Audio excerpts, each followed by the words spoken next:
South by Southwest here in Austin, and we are here at the Alphaton Capital House, the one and only Justin from Paradromics. And I hear you are a competitor to Neuralink. We are. Brain-computer interface, intracortical. Does this mean I could tweet from my brain? Yes. So my shit thoughts can just go straight to Twitter? You aren't even going to need to type your shit thoughts. They're just going to appear in Twitter. Okay. I remember this idea happening in Tommy Knockers, written by Stephen King. Yes. So basically, I'm just going to write books of my dreams while I'm sleeping? We're going to know the books you're writing before you even know them. I love that. Do I get to own it? That is a good question. Okay.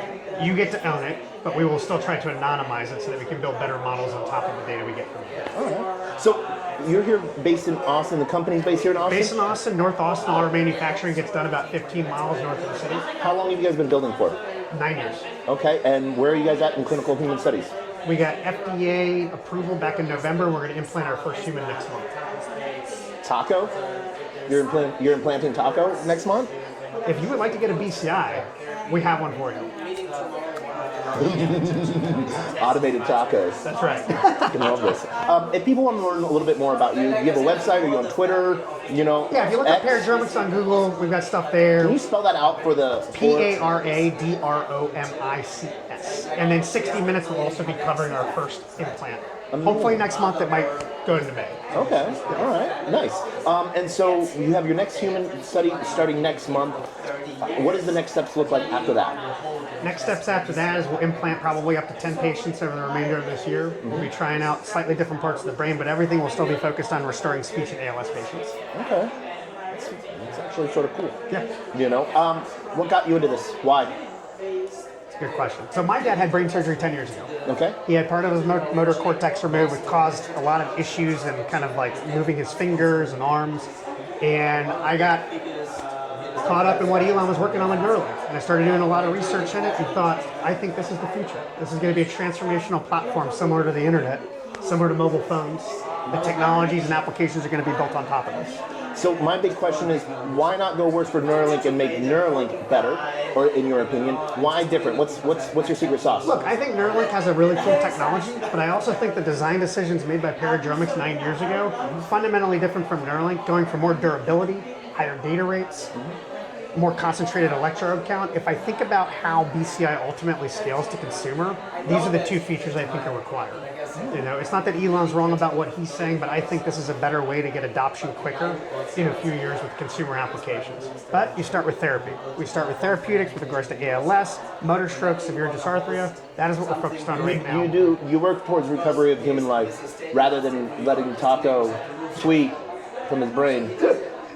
You're trying to do better stuff with what you're doing than what I would want to do with it. We look at communication as fundamental to life, and we want to restore communication for people that don't. And after that, we will then move into restoring arm movements for people, leg movements for people. Eventually, we're going to get into restoring hearing, restoring vision, and then ultimately it gets into actually transhumanism and augmentation of the senses. My brain is going in 1,000,000 miles a minute right now. One of my random thoughts on this piece would then be seeing about how someone would interact with their clawbot in direct communication, or how that clawbot might communicate back with them. What we're essentially doing is combining humans and computers. It's carbon-based intelligence and silicon-based intelligence. And it's the only way that ultimately we're going to keep up with AI, because AI in many applications has already surpassed humans. Yes. Because our brains operate much slower than compute capabilities through computers. And so you merge these two together, and we're going to be able to do so many more things than we can do today. So one of my random thoughts on this piece, because I've written a couple papers on hallucinations within LLM models, I actually believe that right now the only thing that gives human the edge is the imagination. That's right. And I feel that the hampering of hallucinations is one of the things holding back AGI at the moment. But there's some really cool thoughts that processes that we've seen come out of Japan on this piece.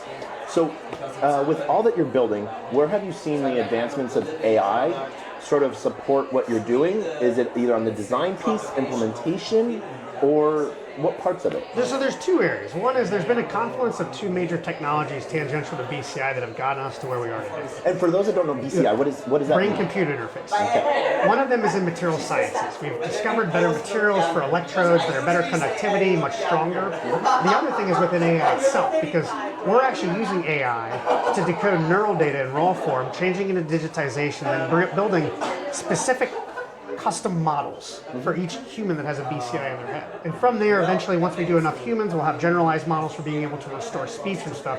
But right now, without AI, we would not have been able to decode neural signals the way we do today.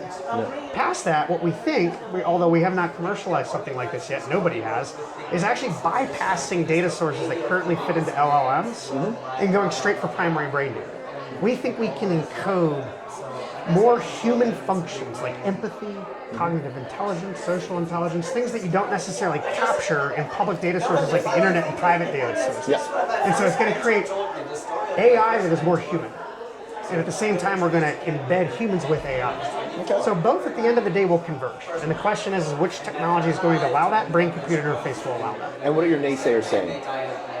Well, naysayers say a few things. They say that people will never opt in to get brain surgeries. What we say is that once the efficacy becomes high enough and the bandwidth becomes high enough, we're going to be able to enable superpowers that ultimately will make it a competitive disadvantage not to have a brain surgery to get one of these devices in. What we want to do at the same time is give people the option to only get a brain surgery one time in their life and never again. Yeah. And after that, you'll be able to do incredible things, including, probably several decades from now, memory download to intuitively understanding languages, spinning up AI agents in your head, being able to see in different light forms, having robotic exoskeleton control of certain machines. So basically, someone will be able to, I'll be like, I want to learn Kung Fu, and someone Just like the Matrix. someone hands me an SD card. Yep. Okay, I can see this. We will get there. We will. And it's one of the really cool things. So, like we covered, any amazing announcements this past week here at South by from you guys? Anything that you want anyone to know about? I think for us, the biggest thing is we are ready to implant our first patient.